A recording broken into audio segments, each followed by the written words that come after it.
Por mí y por todas mis compañeras pondré mi cuerpo. Hacia adentro y hacia afuera pondré la voz y el cuerpo y los pies ligeros con sus 5 dedos para hacer camino.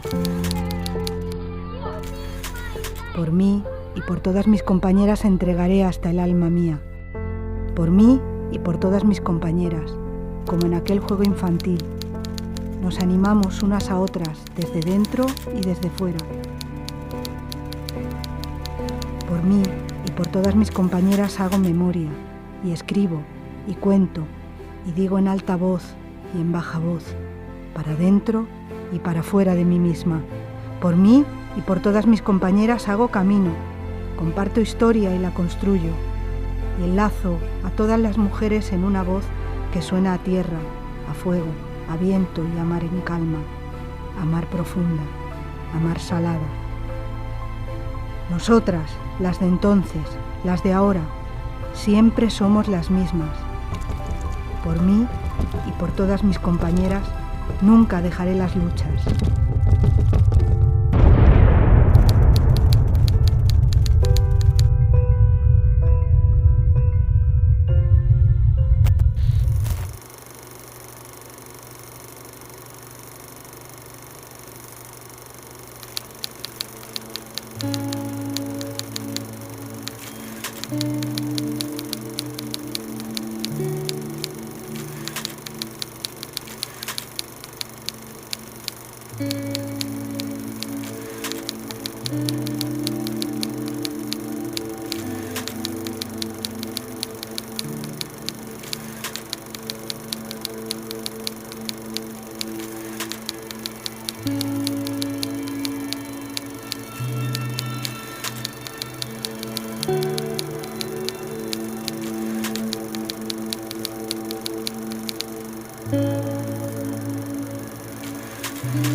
Me parece que no he hecho nada extraordinario, nada que no hubiera hecho otra mujer en misma circunstancia.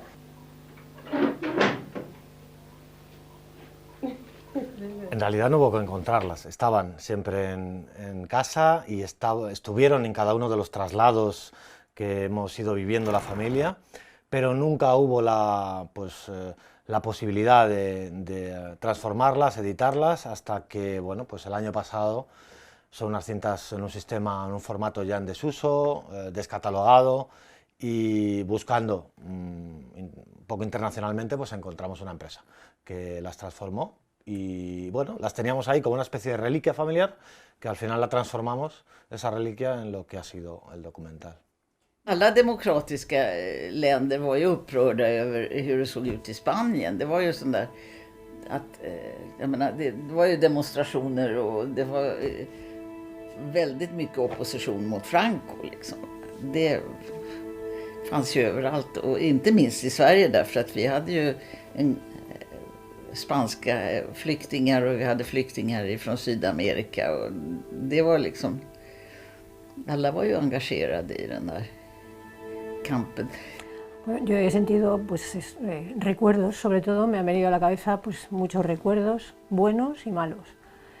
Y bueno, pues aparte de esos recuerdos, sensaciones que van aparejadas a esos recuerdos, lógicamente.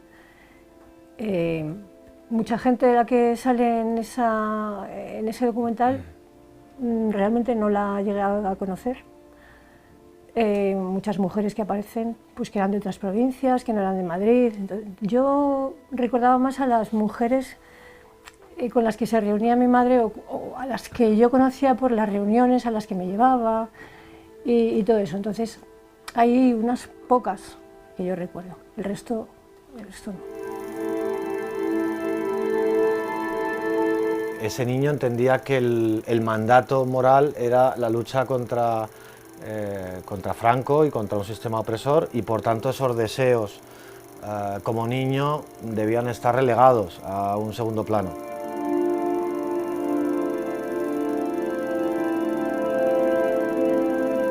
Yo me tengo que reconciliar todavía ahora con muchas de las ciudades que recorríamos en ese turismo carcelario. Entonces, claro, la influencia es, como dice mi madre en el documental, la estructura familiar está descoyuntada.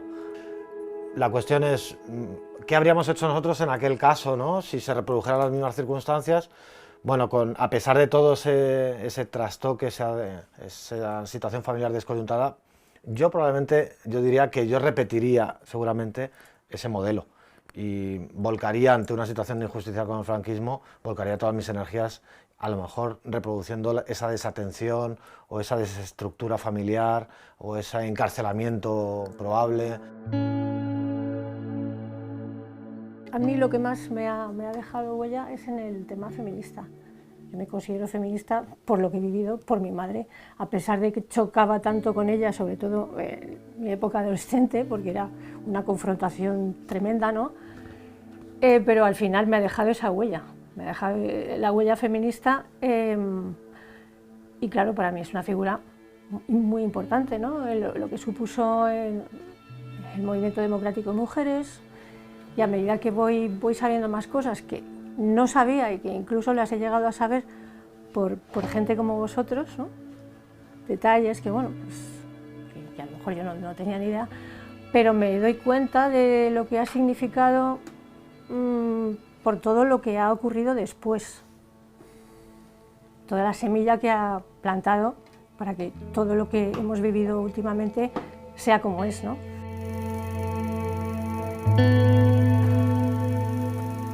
Era como una bomba. A mí era una bomba. Ha habido algunos líderes en el mundo, mujeres y hombres, que se construyeron de la nada, incluso del analfabetismo más profundo. Fueron estudiando, aprendieron a leer, leyeron artículos, libros políticos, se formaron, se construyeron y, como dice mi hermana, fueron una bomba ideológica, una bomba pensante, una bomba intelectual andante, de la nada a un exponente enorme. Yo es como veo a mi madre.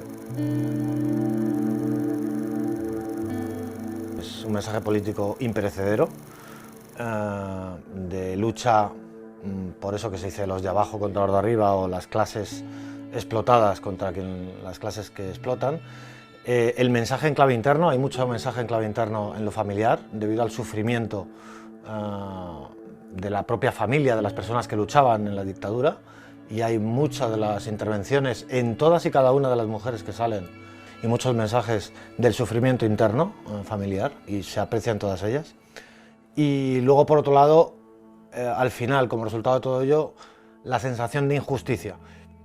Las personas o las clases populares, las clases explotadas, muy pocas veces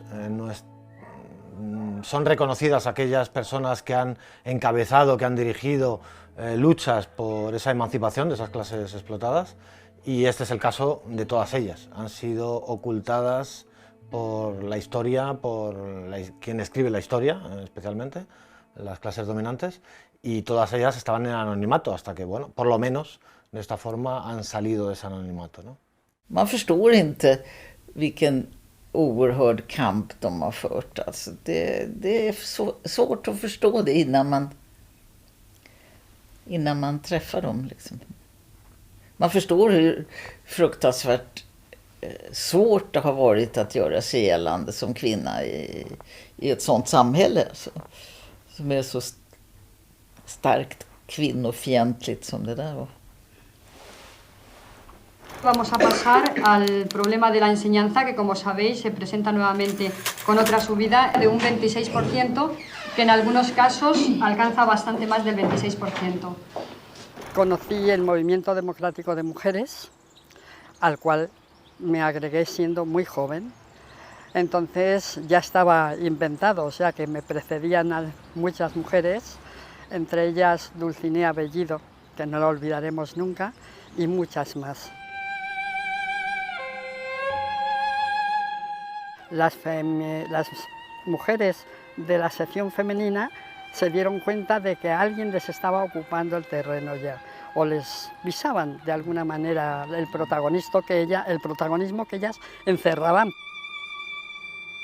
Cuando ocupamos ya las asociaciones de la sección femenina ya sería cerca del 80. Mientras tanto, nosotras estuvimos en los barrios haciendo propuestas a los ayuntamientos, reivindicando que nos asfaltaran las calles, que nos arreglaran las aceras donde estaban.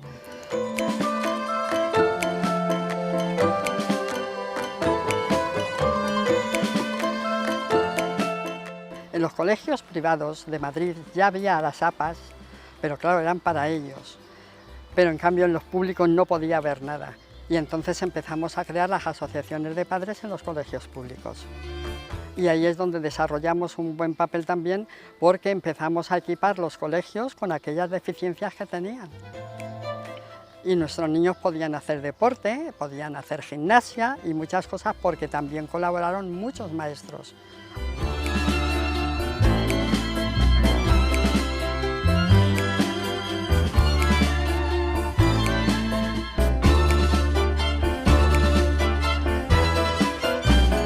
Conseguimos con muchísimos padres, claro, que apoyaban, otros que tenían muchísimo miedo, y entonces las madres no participaban hasta que empezamos a explicarles y a hacer comisiones en la asociación para mover e ir al ministerio, a la delegación de cultura, a la parte que correspondía al ayuntamiento, en fin, y entonces ya empezaron a participar y a darse cuenta las mujeres de que no era nada malo, que era bueno, que era para sus hijos lo que estaban haciendo. Y entonces conseguimos casi en todos los colegios tener nuestra propia asociación.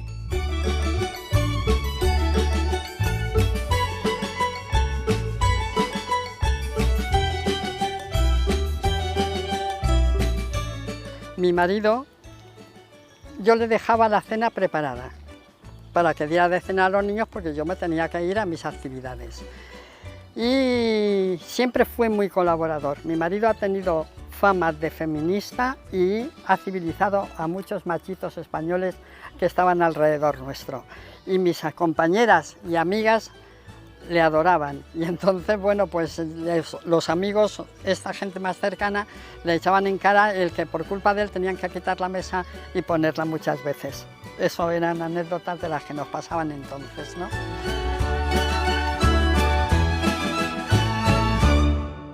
A mí me detuvieron en una manifestación que fue precisamente cuando, me parece que era Solís, el ministro, cuando se esfumó el aceite de Redondela.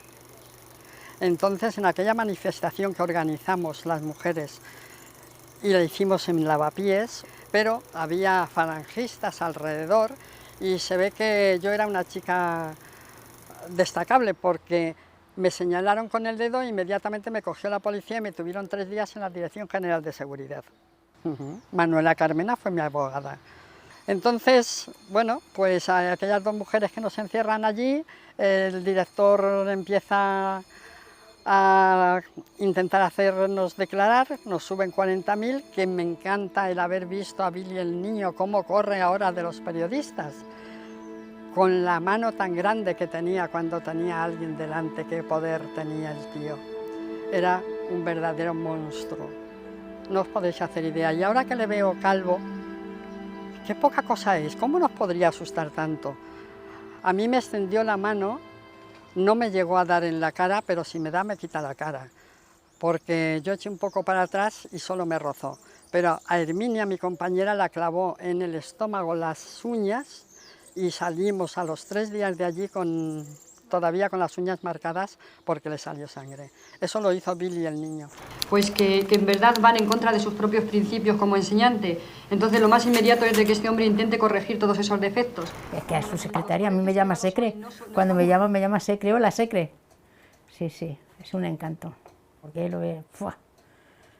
Esa de haber tenido oportunidad hubiera sido una política, pero de mucho cuidado, ¿eh?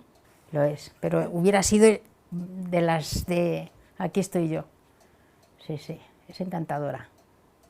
No me acuerdo. Yo cuando me vi el otro día en el documental me dije, ¿verdad? Pues si esta soy yo. Sí, pero no me acuerdo de... Todo lo que dijisteis, o sea, todo lo que ponía en el documental y decían era efectivamente lo que habíamos pasado en aquel entonces. Será la bella azafata quien nos muestre que, a nuestros pies, queda también un Madrid entrañable y distinto del que hemos conocido deambulando por las calles más céntricas. Ahí está uno de sus barrios más populosos, el de Vallecas, que alberga en sus casas a más de 300.000 habitantes. Que yo tenga conocimiento, sí que me acuerdo de cuando yo era pequeña, que hacíamos la vida en la calle porque en las casas no se podía parar, ni de calor en verano ni de frío en invierno. Eran todo casas bajas, con pocas comodidades, sin agua, teníamos que ir a la fuente a por el agua y éramos 7 viviendo en casa y teníamos 2 habitaciones. Yo dormía con mis padres, mi hermana dormía con mis abuelos y mi tío en el comedor.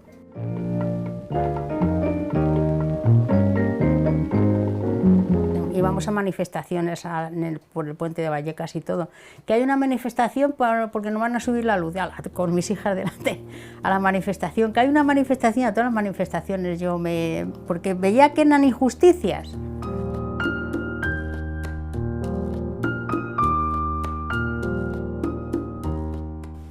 Era el colegio era concertado, era de un señor que era un viva la vida, que vivía como nadie y nos metía unas pullas de mucho cuidado. Y claro, como no había otro colegio nada más que ese y el de la Sagrada Familia, porque públicos por aquí no había ninguno, pues no teníamos más remedio que ir ahí. Y entonces todos los años cuando empezaba el curso nos metían en una carpeta que no valía para nada, porque yo al otro año se la llevaba entera, y el señor que sí, que había que gastarlo y porque valía, porque era imprescindible para los niños, y otro año y lo llevaba otra vez la carpeta. Y ya un día digo, ya no voy a comprar más carpetas. Y entonces vine aquí y tan indignada estaba, que vivía Franco todavía, tan indignada estaba que le escribí una carta a Arias Navarro.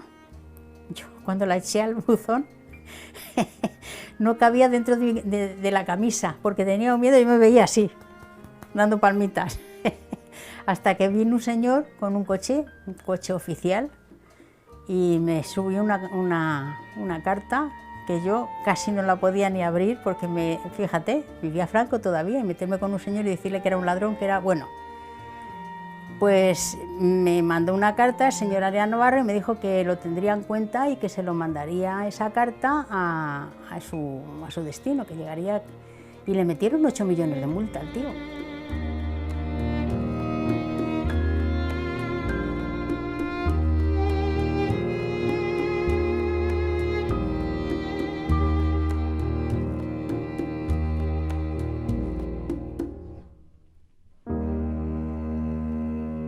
Yo ahora a lo que me dedico es a mis viejetes, nada más. Les enseño lo que sé, encuadernación y esto del pirograbado. Soy voluntaria y ahí no cobro nada. Al contrario, siempre pongo dinero del mío.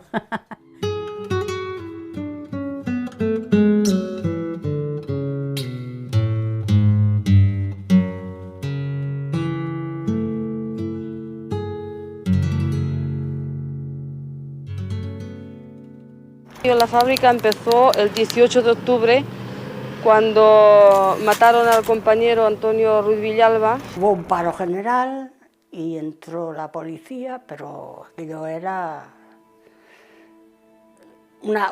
como una ocupación de la policía. No se sabía si había más policías o personas. Y bueno, y enseguida hubo el muerto. Cayó en la misma sección donde estaba yo.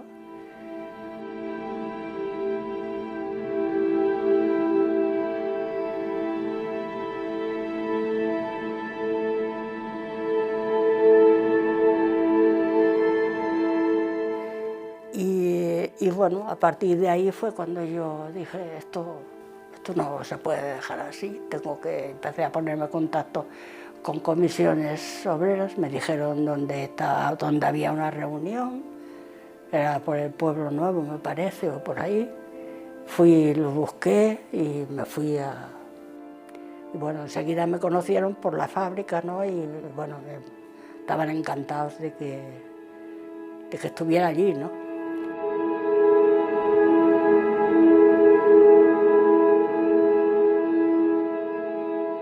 Yo soy gallega, de los Ancares,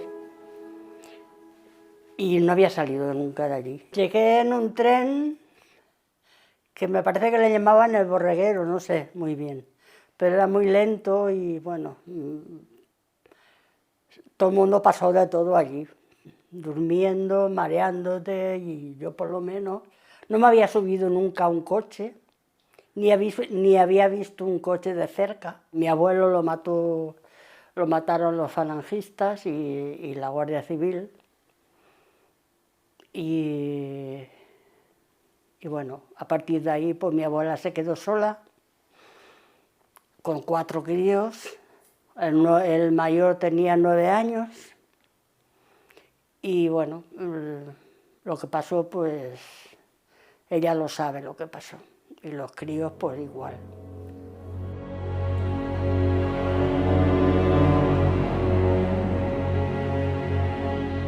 Cuando yo empecé, que fue en el 71, no existía, te detenían por una reunión de comisiones obreras. A mí una de las veces que me detuvieron iba con propaganda porque era el proceso 1001, que cogí y tiré la propaganda en un sitio donde no la pudieran coger, porque era un sitio que le llamábamos el Río Negro, y no pudieran sacarlo. Y entonces por aquello me pedían 2 años.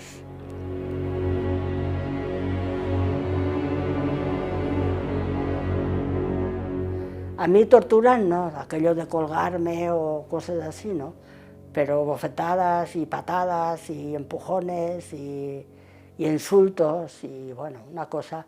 El día ese que me detuvieron,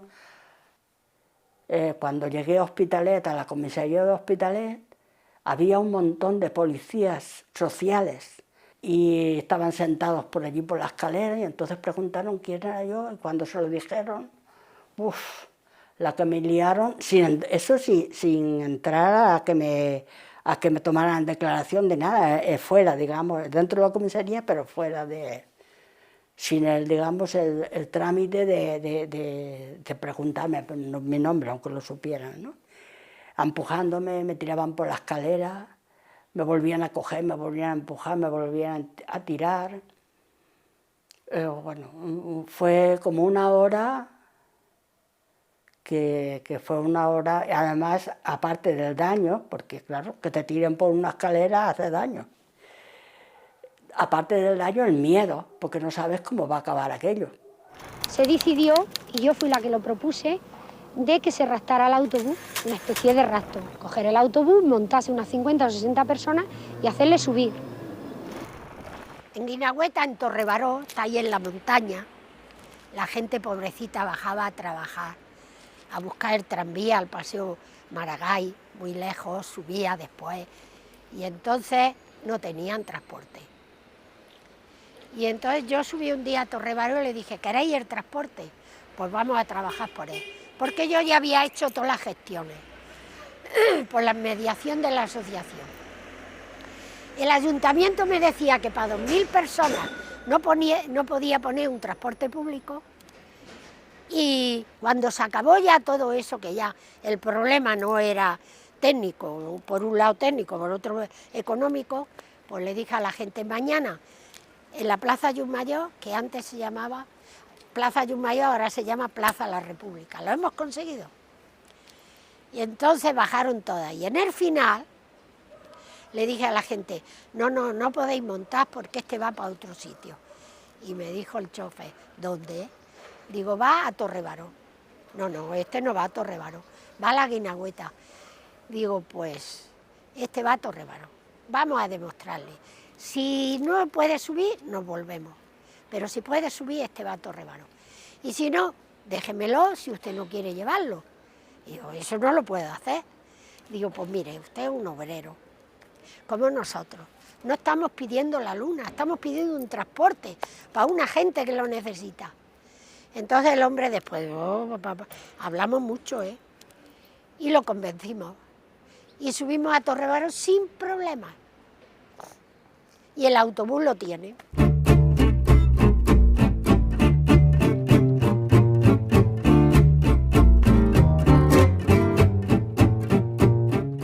Mira, hace como 4 años que una chica que vino a Cuba, tenía cáncer, fui a verla, que vivía en Valbona, y al subirme al autobús me dice el chofer, no lo irá a arrastrar, ¿eh?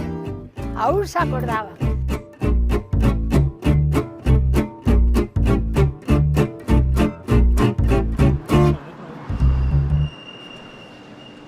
Pues no contactó nadie, vinieron y se metieron en la iglesia, estuvieron rodando, porque eso fue una experiencia, porque no eran mujeres trabajadoras, mujeres de los trabajadores, que es más difícil.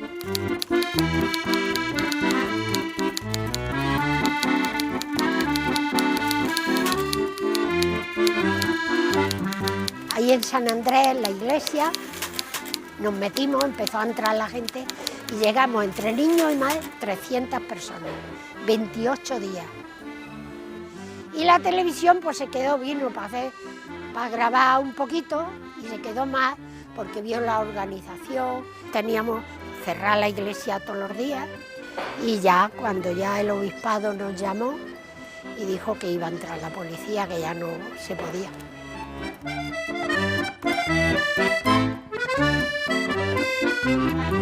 Entonces le dije a las mujeres, mirad, van a entrar un día a otro, vosotros las chaquetillas y sin sujetador. Y si dicen que os quitéis las chaquetillas, os las quitáis. Y como no lleváis sujetador ni nada, y había una señora que tenía unas tetas así. Y cuando llegó la policía, quítese las chaquetillas que no es suya, se quita, póngase las chaquetillas. Fue una pasada. ¿Tenéis inconveniente cuando empecéis a bailar que os graben? No tenéis, ¿no? Perfecto. Yo aquí, en el partido, mayoritariamente la gente que se afiliaba era hombre. Y yo iba de esquina en esquina recogiendo hombres. Y cuando salió legalizado el partido, los vecinos me dijeron, creíamos que eras prostituta. Porque no me veían nada más que con hombres y por la noche, llevando hombres a mi casa, a otra casa.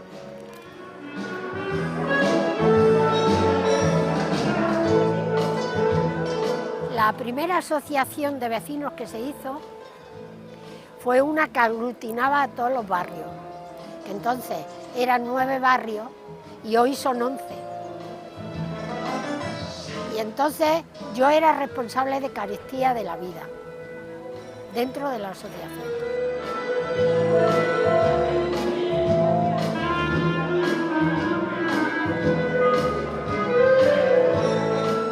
Aquí 10 años.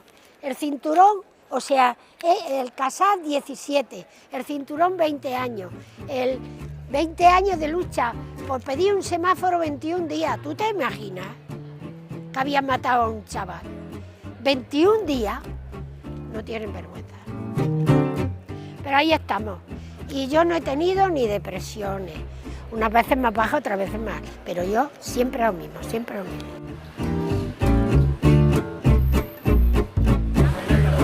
No, negra es porque estoy. Me rompieron las cervicales, la policía. Pero logré llevarlo a juicio. Lo perdí. Una guardia urbana me metió aquí.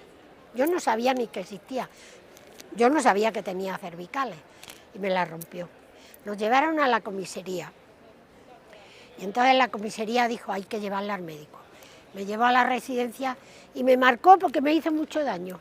28 días un collarín fijo, me las curó para todo. Me dijo el médico, te las vamos a curar, si tenemos ese de quita y pon, tú no lo vas a aguantar. Y me puso uno fijo. Pues entonces empezaron a darme tortas, que desde entonces tengo un oído perdido de los tortazos que me dieron. Mira, no me acuerdo, voy a decirte el por qué, porque todo lo confundo. Porque como me hicieron tantas entrevistas, no me acuerdo lo de ahora, casi voy a acordarme yo de ese caso. Es que claro, y él, ya te digo yo que que no me eso, porque como tantos aquellos me hicieron, y documentales y todo eso, entiéndelo, claro, no, la historia es siempre la misma, porque no se puede cambiar.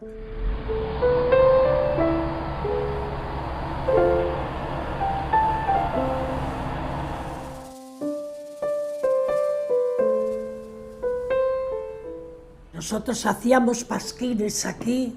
Yo tengo hechos pasquines aquí en esta cocina. Si esta casa hablara, poníamos una cafetera en el medio, un estaces, como estamos por ejemplo ahora, y estábamos como tomando el café, porque por si acaso entraban, no podías coger ni apuntes ni podías coger nada. Tenía que te quedar todo en la cabeza de lo que estabas haciendo.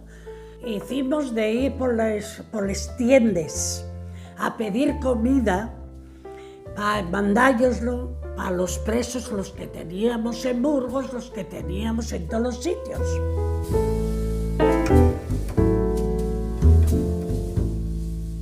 Nosotros éramos como los hombres. De aquella éramos como los hombres. Nosotros hacíamos el trabajo de ellos también, porque los ayudábamos. ¿Entiendes? Había una caída, que hubo una caída muy grande aquí en las cuencas, que casi llevaron a todos los que estaban los responsables, y las mujeres mismas volvimos a organizar el partido, o sea, la organización, porque nosotros estábamos con ellos. Yo hacía reuniones con ellos por los montes.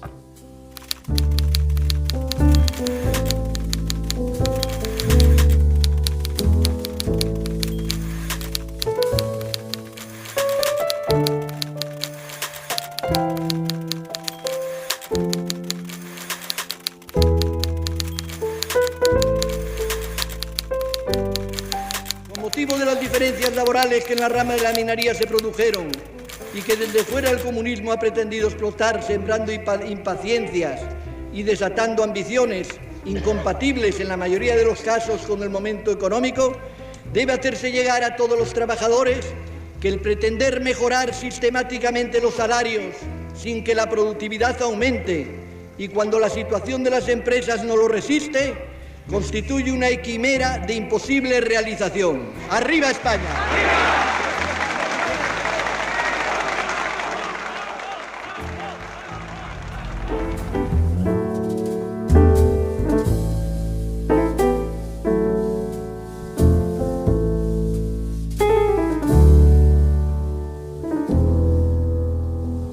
Iban a entrar a trabajar. Y no podíamos consentir eso. Fue cuando nos reunimos todos. En esa reunión fue cuando quedamos de salir a tornarnos al relevo de las 6 de la mañana.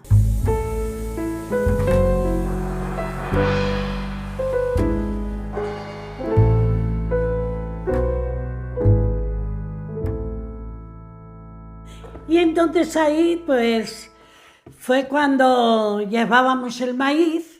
Y cuando venían a trabajar, pues empezamos a tirarlos el maíz, ya eso, y ellos, que no hizo falta de ninguna cosa, de nada, porque ellos estaban completamente de acuerdo, y entonces pues dieron la vuelta, y ellos mismos daban la vuelta a los que encontraban por camino.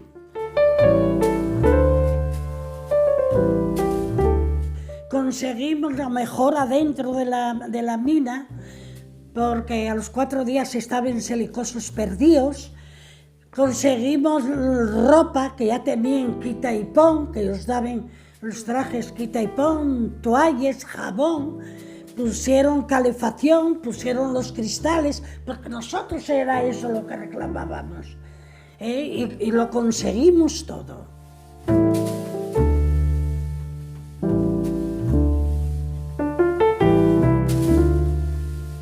Mira, si las minas están así, fue porque quisimos, porque nos comodemos demasiado.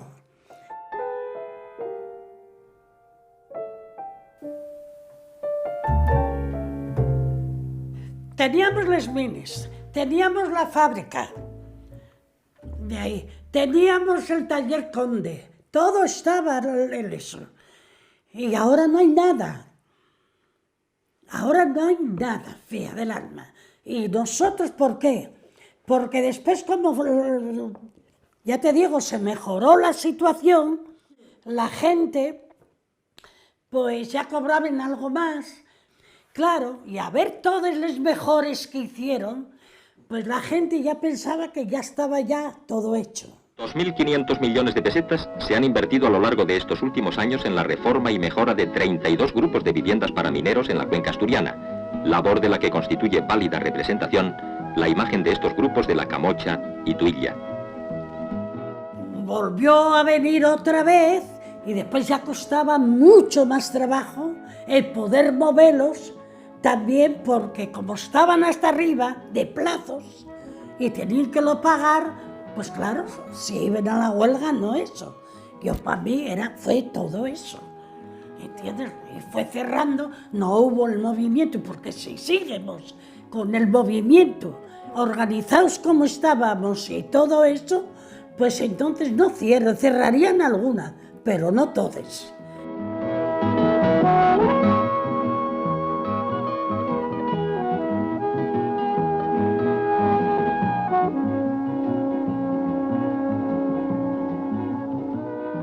Tanto como luchaste, tanto como conseguiste, a fuerza de sacrificio, a fuerza de los compañeros en las cárceles, palos, cortes de pelo, y conseguimos lo que conseguimos la libertad que no la teníamos.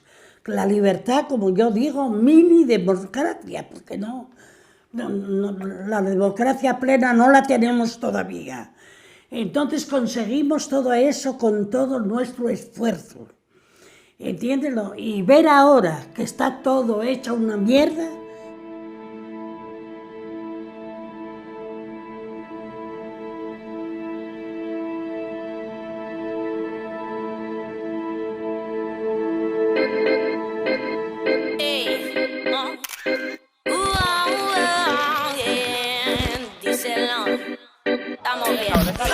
Así funciona en toda tu puta cara inexistente, cura para el karma.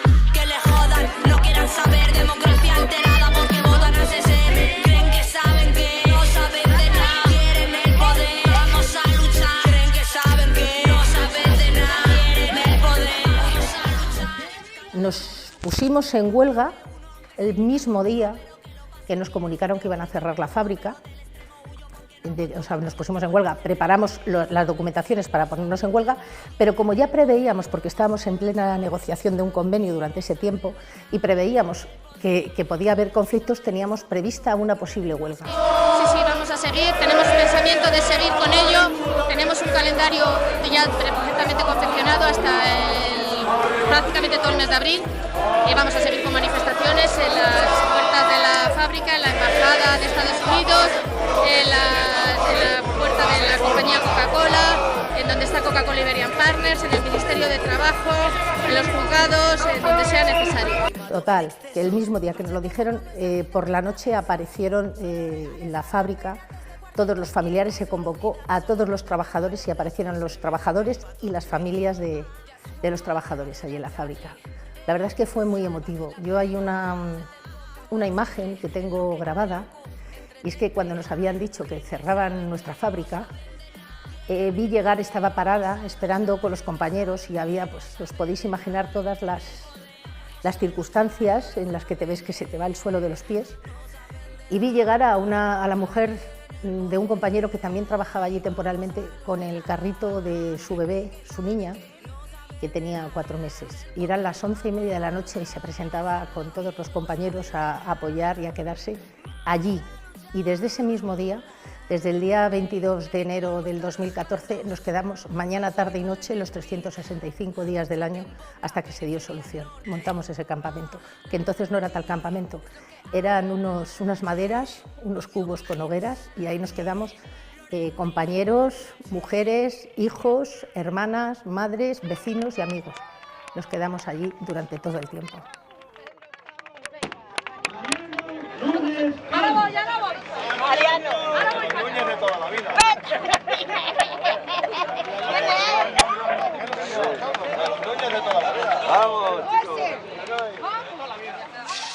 De toda la organización, al final los que nos quedamos éramos como unas 300 personas. Y estando en huelga, no fue en la puerta de Fuenlabrada, sino en la puerta del centro de Las Mercedes.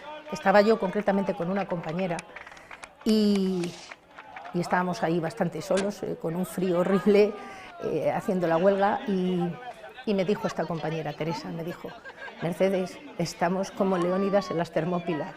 Y le dije yo, digo, no, hija, digo, esta vez los espartanos van a ganar.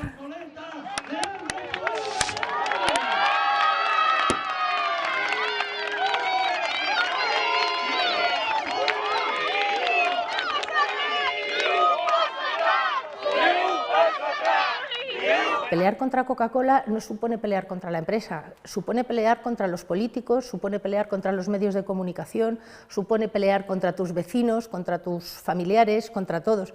Porque la primera cosa que te encuentras es que te dicen los vecinos, los amigos, los familiares, te dicen: vosotros dejarlo, coger el dinero, marcharos, pero si no podéis hacer nada contra Coca-Cola. Y sí se puede hacer, claro que se puede hacer. Se le puede decir que no se puede maltratar a las personas. Y eso es lo que hicimos. Nos costó 5 años.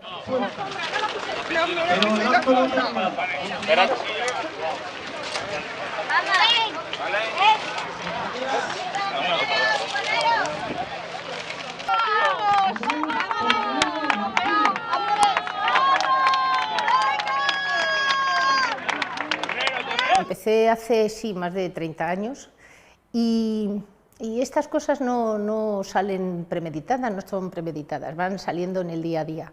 Yo me incorporo a trabajar, siempre había tenido inquietudes, siempre había sido lo que se llama un poco tocanarices y protestona, una pianta, y claro, cuando llegué a trabajar allí pues no iba a ser menos. Pero básicamente hubo una cosa que fue la que yo creo que me hizo, fue el revulsivo.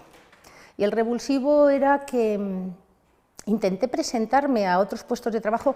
Las mujeres allí solamente eran o telefonistas o administrativas, y como muy mucho podían llegar a secretarias de dirección. A otros puestos no podían acceder ni a producción, ni a ventas, ni nada. Entonces yo dije que me quería presentar a ventas, que por qué no. Buah, y se armó una. Entonces, inmediatamente, pues, para poder defender esa causa. ¿Qué ha pasado? ¿No dejan entrar el escrito? No, que tenemos que esperar allí a que nos autoricen, aunque esté en verde. Estamos 3 personas, no es una cosa. De Estados Unidos en España, es lo que queremos.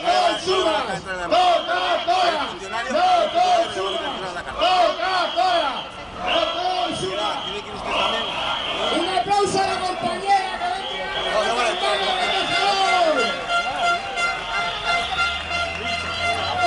Yo fui la primera mujer que entró en el comité de empresa de Casvega, y creo que si no fui la primera, también yo creo que también fui la primera de aquí en España, a pelear para que las mujeres pudieran estar en ventas. Coincidió en esa época que vino una jefatura, una gerencia que era un poco más aperturista, e incluso llegaron a abrir el margen de que se presentara la gente, y propiciaron que se presentaran las mujeres, y fue muy curioso, porque nos presentamos, y que es verdad que nos presentamos muchas mujeres, era incluso para un puesto de jefatura, y nos presentamos bastantes mujeres. Claro, de primera no salimos ninguna, y yo reclamé el examen. Yo dije, ¿cómo es posible que en una empresa ninguna de las mujeres que se han presentado, ninguna esté capacitada para hacer este puesto de trabajo? Entonces, bueno, pues reclamé el examen, me costó denunciar, seguí denunciando, reclamé mi examen, efectivamente se pidió a través de la inspección, había hecho un examen muy bueno, pero no lo aceptaron, o sea, la empresa era así, y no lo aceptaron. Y volví a presentarme, yo seguí presentándome, el resto, muchas otras compañeras pues lo fueron dejando, y yo seguí presentándome, de tal manera que ya al final, con los exámenes abiertos, llegué a ser, bueno, pues a entrar en ventas, y además en un puesto de mando. What are you doing here? You ought to be outside with the rest of the kids. This is where Thanksgiving really begins, isn't it, Edgar? Well, now, if you're referring to the aroma of roast turkey, I concur. No, Ray, I was talking about the kitchen. It looks like a real center of hospitality. Did you say hospitality? That's one thing we're always prepared for around here. Estando en una reunión de trabajo, y la verdad es que bueno, pues hubo un gerente que tuvo una actitud bastante mala de agresión verbal y de amedrentamiento físico. Se acercaba a mí con unos ademanes. La situación pues era muy complicada porque no podía contestar, estaba en un ámbito puramente laboral y sabía lo que pasaba, porque de hecho el resto de los directores estaban riendo y estaban esperando a ver si yo de alguna forma contestaba y sabía lo que me esperaba después. Entonces yo no contesté, lo único que les dije es que no iba a aguantar eso, no iba a aguantar esas provocaciones y salí. And one of the easiest, simplest and surest ways in the world to be prepared for hospitality is to have plenty of Coca-Cola in your refrigerator, ice cold and ready to serve all the time. It's a wonderful way to say to folks, so glad you came. Welcome anytime. Pero claro, estas cosas antes o después se pagan y las personas pues también a veces sufre, el cuerpo sufre, la mente sufre y según salí pues se me produjo un infarto intestinal. Y bueno, pues de consecuencia de eso estuve en una operación muy grave, muy delicada, de la que bueno, pues estoy aquí, cosa que hubo alguno que dijo, esta no sale, pero salí, y salí yo creo que con más fuerza todavía.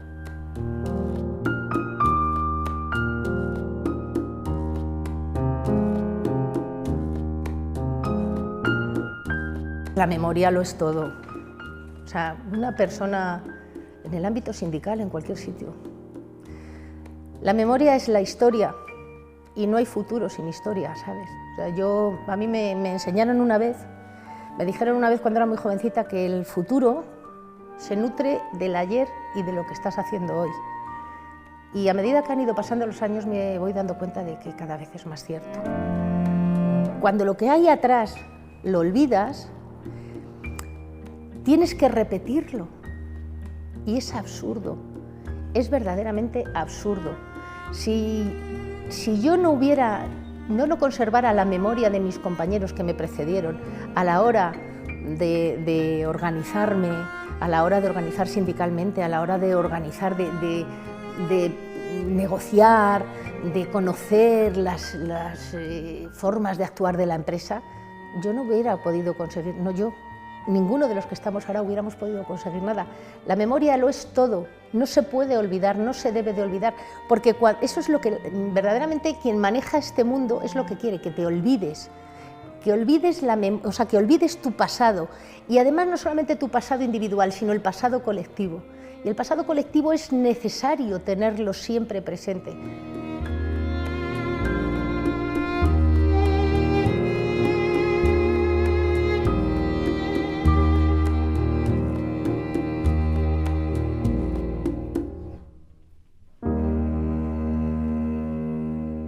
La deuda que tiene esta sociedad para todas estas personas es tan gigantesca que ni siquiera la propia sociedad conoce que está en deuda con esas personas. Eso es lo que puede doler un poco más, ¿no? Ja, det var så väldigt stark kontrast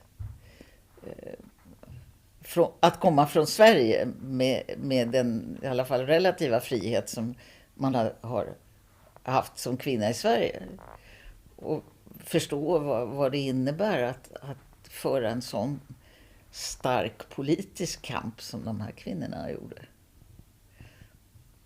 Det var väldigt svårt att förstå hur det kändes för dem. Liksom man kan inte identifiera sig med dem alls därför att vi har aldrig haft den typen av kamp här. Jo, det har naturligtvis för 100 år sedan kanske, men inte idag.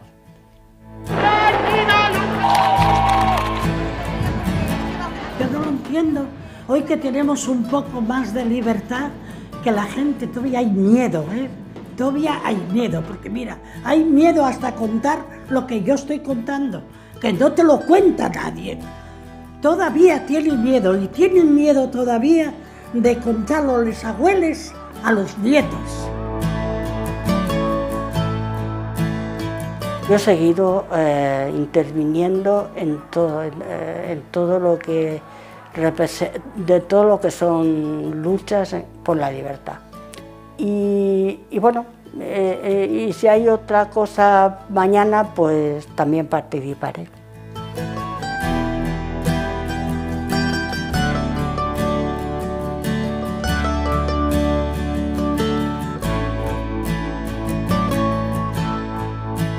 Hay mucha juventud interesada por todo esto, pero yo lo que les diría es que no dejen de andar y que no dejen, particularmente las mujeres, de levantar su voz y que no se acallen nunca.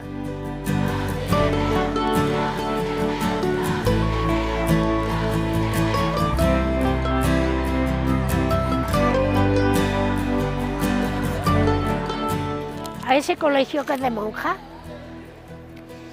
me meten 3 clases de segundo de bachillerato, para hablarle a los chavales de los valores, del trabajo, de todo.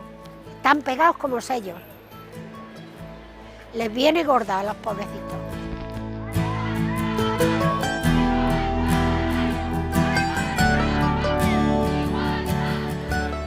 Ya les digo, que no les gusta el sindicato, métete y cámbialo. No le gusta la asociación, métete y cámbialo. Lo que no puedes pretender es que se hagan las cosas a tu medida y no está. Las cosas hay que cambiarlas así. Ya está, porque, escúchame una cosa, a Camacho le pidieron 20 años de cárcel por constituir un sindicato de clase. Y yo les digo a ellos, va a costar igual, porque vamos a empezar de nuevo, vais a empezar. Yo no, desgraciadamente.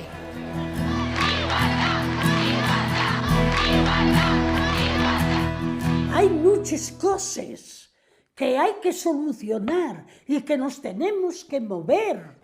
¿Y por qué esas mujeres que se movilicen tanto?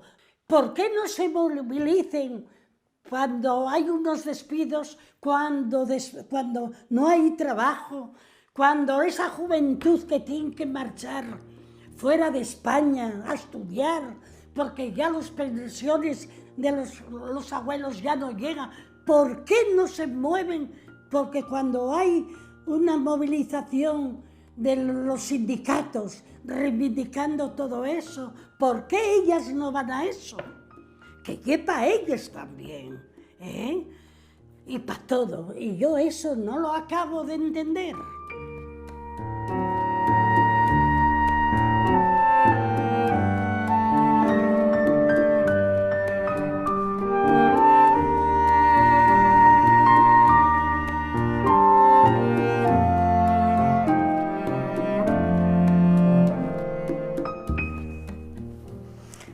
Por mí y por todas mis compañeras.